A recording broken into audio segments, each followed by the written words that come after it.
I was halfway through rehearsing what they called the biggest pitch of my life, the one they hinted might land me the VP title, when the damn coffee machine sputtered dry again. That was the third time that week. I stood there holding the empty pot like a moron, looking around at the kitchen that somehow still didn't have a working drawer. In 6 years building the entire B2B sales infrastructure from scratch, and I was still the guy replacing oat milk and tightening screws. That should have told me everything. Quick note: before listening, share which city or country you're watching from. My name's Aaron. I'm 37.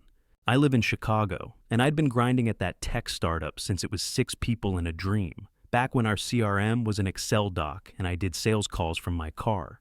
I made the back-end work, brought in big clients, and mentored half the team, including Kyle, the cocky Ivy League golden boy they stuck me with last year because he looked good on investor calls.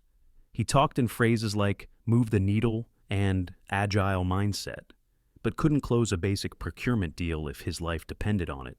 He once called an RFP that PDF thing. I taught him how to write client emails that didn't sound like AI-generated clickbait. I taught him to listen, follow up, and not call VPs bro. And still, I watched leadership fawn over him like he'd invented software sales. He's got the look, they'd say. Really energizes a room. Whatever the hell that meant. Meanwhile, I was the one actually delivering revenue. I made quota 12 quarters in a row. Clean deals, clean handoffs, long-term clients who texted me when their kids were sick or their procurement systems crashed. And every time I asked about the promotion, it was the same. Just hang in there, Aaron. You've got the real substance that morning, though. Something was off. I don't know how to explain it. Sky was weirdly clear. My blazer actually fit right for once. The office was too quiet, like that eerie calm before a tornado touches down. My stomach knew it before my brain did. Then I saw the calendar update. Emergency department stand-up. Everyone shuffled in. VP walked in with that tight smile. And then he said it. Kyle's stepping into the VP role starting next quarter. It's a strategic shift. I didn't flinch. I didn't even blink. I just looked at Kyle, who was already grinning like he'd won prom king. Like he hadn't spent the last 9 months reading my decks and nodding like he understood them. Let them think I was blindsided. I wasn't. I'd been building something they didn't even see coming. Right after the announcement, the VP pulled me into one of those tiny glass-walled focus pods that looked like confessionals for people with standing desks. He sat across from me, leaning forward like we were about to share a secret. Aaron, he said, I just want to make sure this shift makes sense from your perspective. This is really about optics, you know? Kyle brings a forward-facing energy, youth, momentum. He actually said fresh leadership narrative. Like, that was a real phrase and not something he ripped off a TED Talk. I didn't say a word, just nodded like I understood. Then Kyle walked in without knocking, holding a protein shake and grinning like a kid who found out Santa was real. What's up, Jedi Master? He said, plopping down next to me. So, listen, I'd love for you to onboard me to all the legacy pipeline stuff. You know, the deep cuts, old client contracts, vendor integrations, renewals. Just dump it all into a Notion board or something. I turned to him, smiled real slow. Of course, I said. And right there, something shifted in my chest. It wasn't anger, it was quieter than that. Like a door clicking shut from the inside. I'd taught this clown how to email a client without sounding like a YouTube ad. Walked him through margin strategy like I was explaining math to a Labrador. And now, he was sitting in my seat like he'd earned it. Wearing the title like a borrowed tux he didn't even know how to dry clean. He sipped his shake and gave the VP a little nod like we were all teammates now. I looked at them and thought, you're proud of this? This is your big move? The VP stood up like the meeting was over. Let's give this some room to evolve, he said. I know you're a team player. Sure, I said. I'll make sure Kyle has what he needs. I walked out with them, gave Kyle a pat on the back like I was passing the torch. But my mind was already moving, mapping out systems, contacts, contracts, figuring out where the anchors were buried, who depended on me and didn't even realize it. Back at my desk, I opened a clean notes file, titled it Exit Strategy. That night, I lay in bed staring at the ceiling while my wife scrolled through Zillow listings. She asked if I was okay. I said, Yeah, just tired. But in my head, I was running through every client birthday I'd remembered without thinking, every email chain I'd kept alive through sheer consistency, every account I'd saved with one last-minute fix. They thought they could take the face and keep the function. Thought I'd hand over 6 years of trust and sweat like it was a hand-me-down sweater. I wasn't going to yell or flip a desk. I wasn't going to make a scene. I was just going to walk them off the map. I came in early the next morning and acted like nothing happened. For 2 weeks, I played the loyal soldier, sat through meetings nodding like a bobblehead while Kyle threw buzzwords at confused clients. I rewrote his follow-ups, rebuilt his pitch decks, and even cleaned up his spelling in internal memos so he didn't look like a toddler with a keyboard. He kept calling me a legend, said things like, "Dude, I'd be dead without you." I just smiled and kept feeding him rope. Behind the scenes, I was backing up everything. I mean everything. Decks, contracts, historical pricing models, margin analysis docs going back 5 fiscal years. I exported reports no one knew how to generate, saved copies to an encrypted drive that lived on my personal cloud. Quiet, clean, untouched by the company's shared folders. I wasn't rushing, I wasn't sloppy, I was surgical. Next, I pulled up my NDA, signed in 2017. I read every word. At first glance, airtight. Pages of boilerplate about proprietary data, non-competes, non-solicits. But buried in Clause 7, right after the legal fluff about employment scope, was the crack. All restrictions only applied during active employment, not a day after. That was my in. So I started scrubbing. I replaced my initials on proposal drafts, updated version histories so it looked like Kyle had made the final changes. I changed ownership on key folders to generic team accounts. On paper, I was just helping delegate. Then I changed file permissions. Quiet little moves, making sure I had access, but they didn't know where the originals were stored. If anyone asked, I'd say I was streamlining the back end. No one ever asked. I was dependable, boring, the guy who fixed systems and never complained about late meetings or bad coffee. They didn't realize the entire infrastructure still ran through me. They were too busy teaching Kyle how to use calendar filters. That's when I started the outreach, just light, personal check-ins to our top-tier clients, from my personal number, of course. Oh, hey, just wanted to make sure everything's running smooth with the Q3 rollout. Let me know if you hit any snags. Happy to jump in if needed. Nothing aggressive, no pitch, just warm, steady presence. Every single one responded. Oh, thank God, can't reach Kyle. Yeah, actually, there's a weird gap in the last proposal. Can we still loop you in? I made sure to keep things friendly, casual. I wasn't trying to poach, not yet. I just wanted them to remember who actually made their lives easier, who picked up the phone on Saturdays, who fixed the dashboard bugs before they became support tickets. One client even said, "Don't disappear on us, Aaron." You're the only adult in the room, I laughed, said I wasn't going anywhere. But in my head, I was already halfway gone. One night, around 11, I was scrolling through the CRM while pretending to QA Kyle's weekly forecast update, which was just a spreadsheet with colors and no math. That's when I saw it, my name, still listed as signatory on our 10 biggest accounts. No one had updated the record since my last title change. I sat back in my chair, stared at the screen, and smiled. They'd handed me the keys to the vault and forgot to lock the door. The next day I filed the first LLC, neutral name, no connection to me. Registered in Nevada through a third-party firm that specialized in silent entities. Within 3 days, I had a business account, a fake landing page, and an email domain. 2 days after that, I filed the second one. At this time, I handed control to Darren, one of the smartest analysts they laid off during last year's reorg. He jumped at the chance. I kept it simple. Each LLC would own a niche, one for logistics integration, one for dashboard optimization, one for legacy compliance consulting, which basically just meant fixing Kyle's sloppy client handoffs. Then the real test came. A legacy client in Dallas reached out confused. Kyle had been throwing around phrases like compliance synergy and regulatory fluidity, which, shockingly, meant nothing. He'd also missed a deadline. Their VP of Ops called me directly. Aaron, what's going on?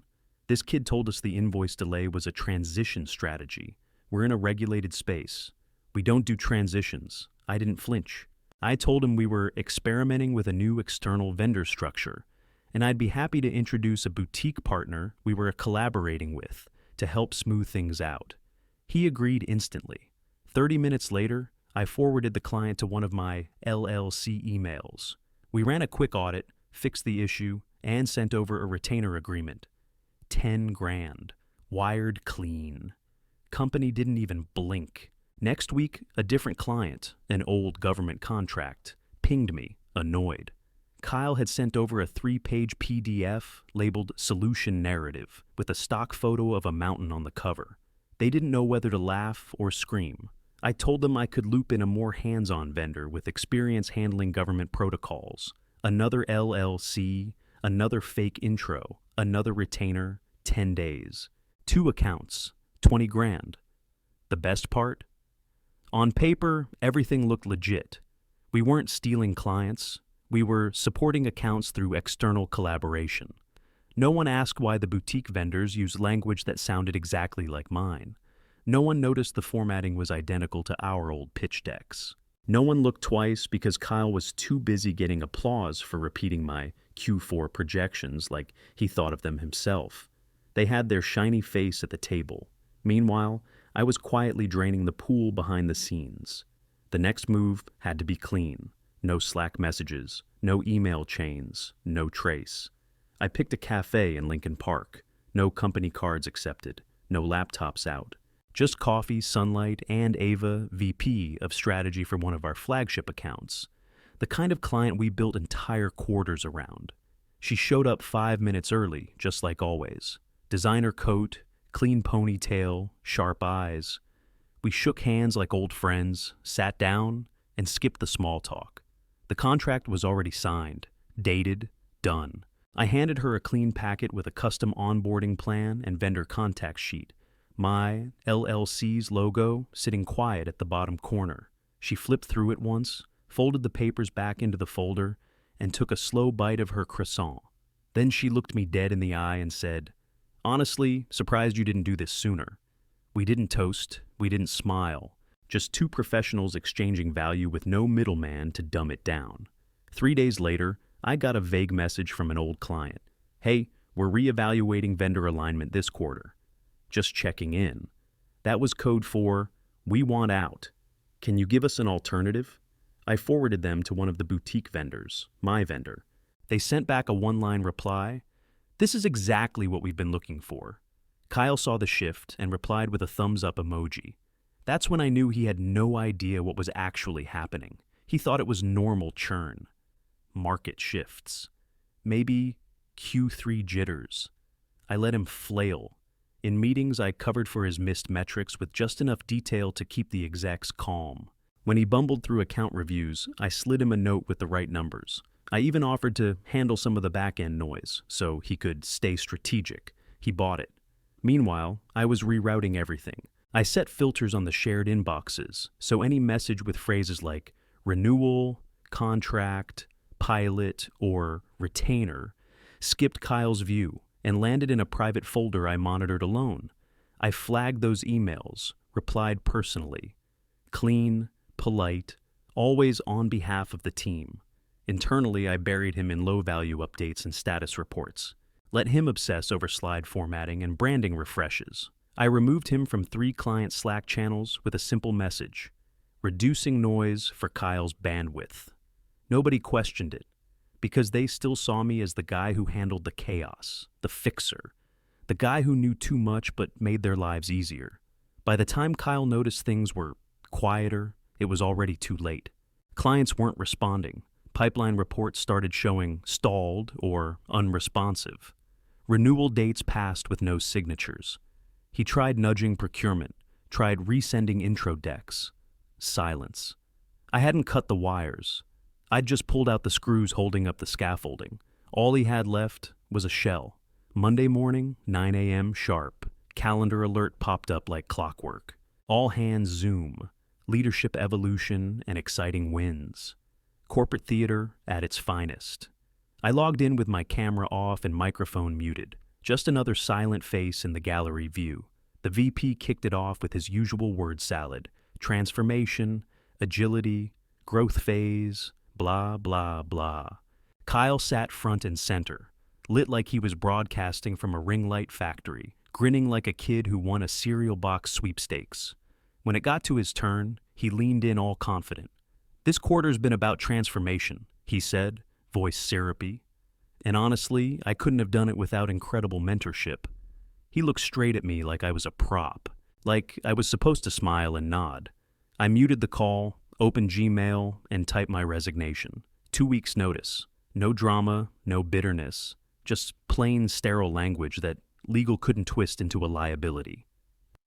Effective October 1st, I'll be stepping away from my role at the company. I'm grateful for the experience and wish the team continued success. I hit send, logged off the Zoom.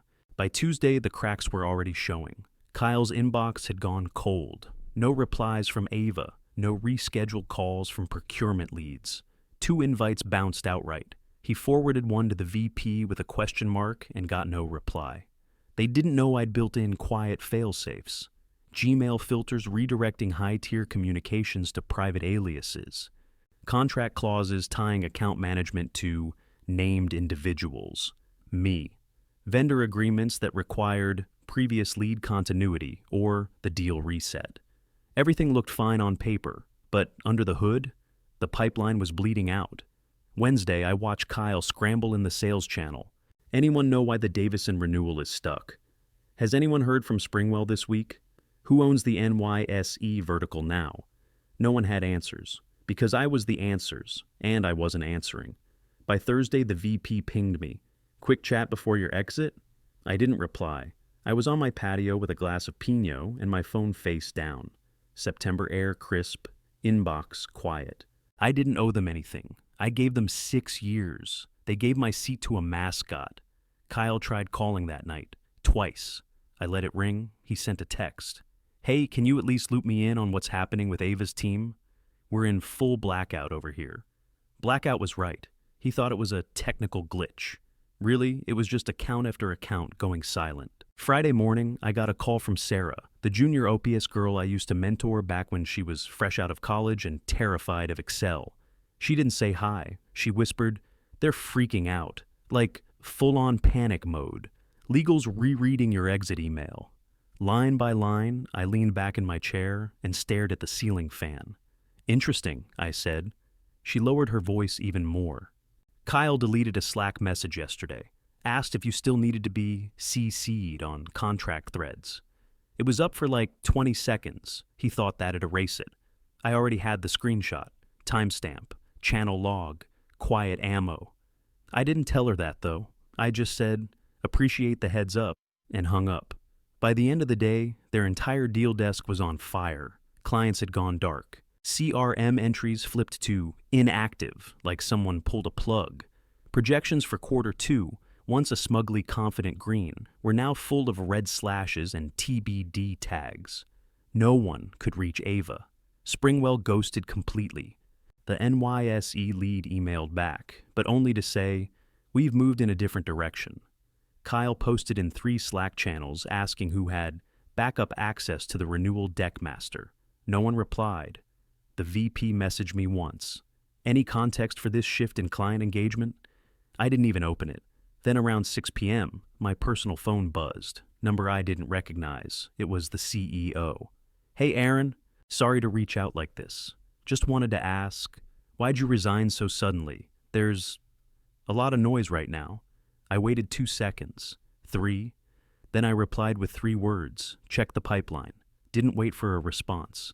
By Saturday morning, word had leaked. Some consultant on an industry forum posted about a quiet but fast client shift in the B2B SaaS space. 3 major clients had pulled contracts and moved to a new boutique firm with a strong back-end track record. No names, just hints. Procurement flags, tech stack overlaps. People noticed. Someone found the landing page. Then they found the team page. There I was, front and center. Next to Darren and Maddie, the 2 people they laid off last year to trim overhead. Kyle must have seen it around midnight. He sent a direct message to Darren's LinkedIn. What is this? Are you poaching clients? Darren didn't answer. I checked the traffic dashboard Sunday morning. Site views up 300%, inquiries rolling in, a few even from competitors. By Monday, my inbox had 2 messages from former colleagues asking if we were hiring. The company had spent 6 years building a structure that only worked with me, quietly holding it together. Now, they were standing in the wreckage, wondering when it started falling. It started the moment they mistook presence for replaceability. Kyle got reassigned to strategic initiatives, which, in corporate speak, means somewhere far away from the real work. No team, no budget, no relevance, just a calendar full of fake meetings and a title that sounded important if you didn't ask follow-up questions. The VP didn't last much longer. They called it early retirement, gave him a nice LinkedIn send-off. But everyone inside knew he was walked out with a signed NDA and a padded check. Quiet exit for a loud mistake. Then the rest started falling. Clients pulled out. One by one, contracts lapsed. Forecasts went from aggressive to under revision. Investors started poking around. The company's valuation dipped hard. Nothing catastrophic, just enough to kill the momentum they'd been bragging about all year. And Kyle? The buzz around him vanished. All that fresh energy and forward-facing leadership faded once there were no metrics to hide behind. The meetings stopped. The speaking invites dried up. His name didn't come up anymore. They stopped looping him into anything that mattered. I watched the whole thing from my balcony. Ocean view, quiet, clean, mine. The coffee mug in my hand still had the old company logo on it, cheap ceramic, faded lettering. But I kept it around for mornings like this. A reminder. On the table next to me sat a gift basket. Expensive stuff. Real chocolate, boutique teas, handwritten note. From Ava. Said something like, "Here's to doing it your way." I never posted about the company, never told my side, never explained what happened to anyone who wasn't in the room when it started. There was nothing to explain. Kyle was forgotten. The VP, too. Just footnotes in a QBR that got pushed to next year. But in their books, buried in the finance reports, under the drop in quarterly retention, you could still see it. The missing revenue, the clients who left quietly, the value that didn't vanish, it just moved. I didn't break anything. I just took back what I built, shifted it somewhere it'd be recognized, protected, paid. Some pipelines burst. Mine flowed exactly where it was wanted. That's not sabotage. That's succession.